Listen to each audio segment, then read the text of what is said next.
अस्सलाम वालेकुम।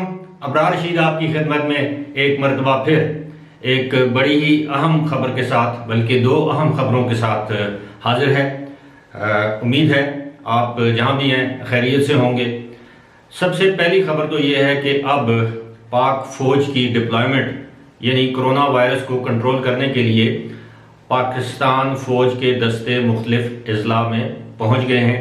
इस हवाले से आज director general inter services public relations, जिसे हम ISPR के नाम से जानते हैं, मेजर जनरल बाबर इफ्तिखार ने एक न्यूज़ ब्रीफिंग के दौरान इसका ऐलान कर दिया है।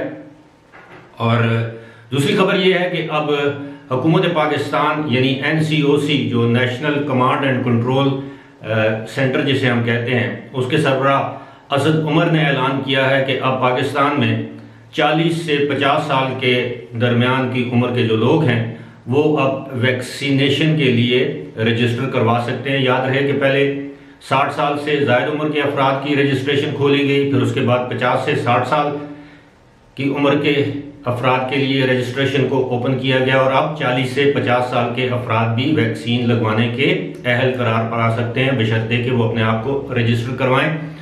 तो रजिस्ट्रेशन के हवाले से ये भी बताया गया है कि अब तक जो वैक्सीनेशन का अमल है वो रजिस्ट्रेशन के ज़रिए हो सकता है, और रजिस्ट्रेशन के बाद आप जब हालात बेहतर होते जाएंगे तो वॉक इन यानी आप जब जाएंगे तो बगैर रजिस्ट्रेशन के भी आप वैक्सीन लगवा सकते हैं, बशर्ते कि आपकी उम्र 40 साल से ऊपर हो। अभी तक बताया गया है कि पाकिस्तान में कुल 18 लाख अफराद ने वैक्सीन लगवाई है, यानी वैक्सीन की दोनों या एक डोज लगवा रखी है। उनकी तादाद है 18 लाख, जो कि 22 करोड़ के मुल्क में बहुत कम तादाद है। और इस हवाले से लोगों को शऊर दिया जा रहा है, आगाही दी जा रही है कि वो वैक्सीन लगवा लें। इससे कोई नुकसान नहीं बल्कि उनको फ़ायदा होगा। अगर खुदा न खास्ता उन पर कोरोना वायरस का अटैक होगा भी तो वो बड़ी मामूली नवीयत का होगा, यानी जानलेवा साबित नहीं होगा इंशाअल्लाह। तो लोगों को चाहिए कि वो ख़ास तौर पर जो 40 साल से ज़्यादा उम्र के अफराद हैं वो वैक्सीन के लिए अपने आप को रजिस्टर करवाएं और वैक्सीन ज़रूर लगवाएं। ये आपके और आपके अहल खाना और पूरे ख़ानदान के हक में बेहतर होगा। अब आते हैं फ़ौज की डिप्लॉयमेंट की तरफ। पाकिस्तान के तकरीबन तमाम छोटे बड़े अजला में, शहरों में अब फ़ौज रवाना कर दी गई है। फ़ौजी दस्ते अब सिविल इंतज़ामिया की मदद करेंगे। ये कोई फ़ौज खुदा न खास्ता इस काम के लिए नहीं भिजवाई गई कि वो लोगों को तंग करे या मरऊब करे, बल्कि ये सिविल इंतज़ामिया की मदद करेगी कोरोना वायरस को कंट्रोल करने के लिए। इस हवाले से DG ISPR major general Babar Iftikhar का ये कहना था न्यूज़ ब्रीफिंग या न्यूज़ कॉन्फ्रेंस के दौरान कि फ़ौज की दस्तरस में जो कुछ हो सका अवाम को कोरोना वायरस से बचाने के लिए फ़ौज वो तमाम इक़दाम करेगी। वो आइनी तौर पर सिविल इंतज़ामिया की मदद करने की पाबंद है और वो अपना ये काम माजी की तरह, जिस तरह माजी में चाहे वो ज़ल्ज़ला हो, सैलाब हो, कोई और इस तरह के मामलात हों जिस तरह उसने सिविल इंतज़ामिया की मदद की है, वो अब भी अपना ये फ़र्ज़ बड़ी तंदई और दयानतदारी से निभाएगी।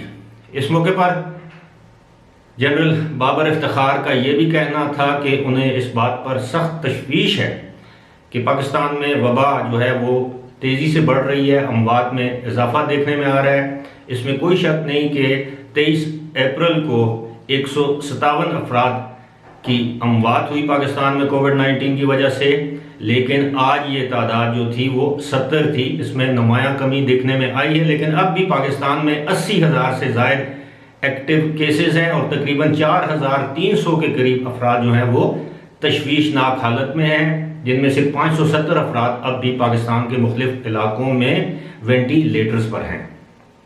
अब इस हवाले से जो जनरल बाबर इफ्तिखार ने जिन अजला का या इलाकों का जिक्र किया कि जहाँ पर कोविड की सूरत हाल इंतहाई संगीन दिखाई देती है, मैं उन इलाकों का नाम भी आपको बता देता हूँ। ये पाकिस्तान के वो शहर हैं, अजला हैं जहाँ पर ज़्यादा तादाद में फ़ौज भिजवाई गई है, यानी इनहेंस्ड डिप्लॉयमेंट जिसे कहते हैं, यानी फ़ौज जो है वो इन इलाकों में तादाद में ज़्यादा है बनिस्बत दीगर इलाकों के। उन इलाकों के नाम हैं या उन शहरों या अजला या जो भी है जिसमें पाकिस्तान का दारुल हुकूमत इस्लामाबाद शामिल है, पेशावर है, मर्दान है, नौशहरा है, चारसदा, सवाबी, रावलपिंडी, लाहौर, फैसलाबाद, मुल्तान, बहावलपुर, गुजरात, कराची, हैदराबाद, कोयटा और आज़ाद कश्मीर का कैपिटल मुजफ्फराबाद। ये वो शहर या इलाके हैं या अजला हैं जहां पर कोविड-19 की सिचुएशन जो है वो बहुत ही तशवीशनाक बयान की गई है बकौल जनरल बाबर इफ्तिखार के। अब इस हवाले से जाहिर है अब हमारी फौज है, पाकिस्तान की फौज है, किसी दूसरे मुल्क की फौज नहीं है। अब फौज को बुलाने का मकसद ये था कि पाकिस्तान में लोग या तो फौज से डरते हैं या फौज का एहतराम करते हैं, दोनों में से एक बात तो है। इसी वजह से फौज को तलब किया गया है कि क्योंकि फौज को तलब करने का आइन का आर्टिकल है 245, 245 आर्टिकल के तहत सिविल इंतजामिया जब भी ये समझे कि उसको किसी भी सिविल मामले में फौज की मदद दरकार है तो हुकूमत आइन के आर्टिकल 245 के तहत फौज को उस मामले से निपटने के लिए तलब कर सकती है और इसीलिए फौज को तलब किया गया है। और इसका दूसरे अल्फाज में एक ये मतलब भी लिया जा सकता है कि जब सिविल इंतजामिया, चाहे वो पुलिस हो, मुकामी एडमिनिस्ट्रेशन हो जिसको हम डिप्टी कमिश्नर वगैरह, कमिश्नर, असिस्टेंट कमिश्नर कहते हैं, ये सिविल इंतजामिया का हिस्सा है। उसके बाद जो पुलिस है, जो दीगर अदारे हैं, जब ये हालात पर काबू पाने में नाकाम हो जाए, अल्फाज दीगर जब सिविल इंतजामिया या सिविल हुकूमत किसी भी मामले इशू पर कंट्रोल करने में नाकाम हो जाए तो फिर फौज की मदद तलब की जाती है। और ये हंगामी सूरत हाल होती है, आम हालात में फौज की मदद तलब नहीं की जाती। अगर तलब की भी जाए किसी शहर में हालात खराब हो जाए, कोई लॉ एंड ऑर्डर की सिचुएशन हो, तो एक आध शहर में फौज तलब की जाती है, लेकिन अब तो पूरे पाकिस्तान में फौज को तलब किया गया बशमूल आज़ाद कश्मीर में। अब देखना यह है कि कितनी जल्दी लोग अपनी जिम्मेदारी का एहसास करते हैं, कितनी जल्दी लोग फौज के डर से, फौज के एहतराम में, कोविड के जो SOPs हैं जिन्हें हम स्टैंडर्ड ऑपरेटिंग प्रोसीजर्स कहते हैं, उनको फॉलो करती है पाकिस्तानी अवाम।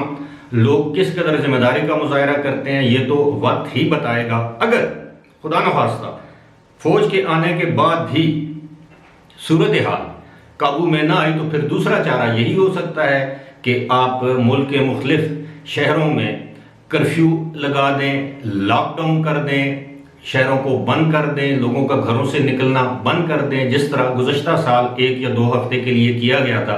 इसी के साथ साथ ये भी बता दूं कि सिंध हुकूमत ने यह फैसला किया है कि तमाम तालीमी इदारे दोबारा बंद कर दिए जाएं। इसलिए सिंध में अब तमाम तालीमी इदारे बशमूल तमाम यूनिवर्सिटीज़ उनको बंद कर दिया गया है। सिंध के मुख्तलिफ इलाकों में स्मार्ट लॉकडाउन जारी है। ये भी बताना ज़रूरी है कि इस वक्त पाकिस्तान में जो पॉजिटिविटी की जो रेशो है, शरह है, जो पॉजिटिविटी का रेट है, यानी 100 अफराद में से कितने तो गुज़श्ता आप समझ लें कि 2 रोज़ पहले ये 11.25% थी, यानी 11.27% थी। आज ये 9.12 या 9.15% है, यानी ये भी कम हुई है, शरह भी कम हुई है। बावजूद इसके कि टेस्ट जो हैं वो ज़्यादा किए जा रहे हैं। उम्मीद है कि अब फौज की डिप्लॉयमेंट से, फौज के आ जाने से और वैक्सीनेशन का अमल तेज़ होने से वबा पर मौसर तौर पर काबू पाया जा सकेगा, वरना खुदा न ख्वास्ता पाकिस्तान में भी इंडिया जैसी सूरत हाल पैदा हो सकती है। और फिर आपको पता है कि क्या होता है कि फिर दुनिया हम पर फ़ज़ाई और सफरी पाबंदियाँ भी आयद कर सकती है। फिलहाल इसी के साथ मुझे दीजिए इजाज़त। खुदा हाफिज़।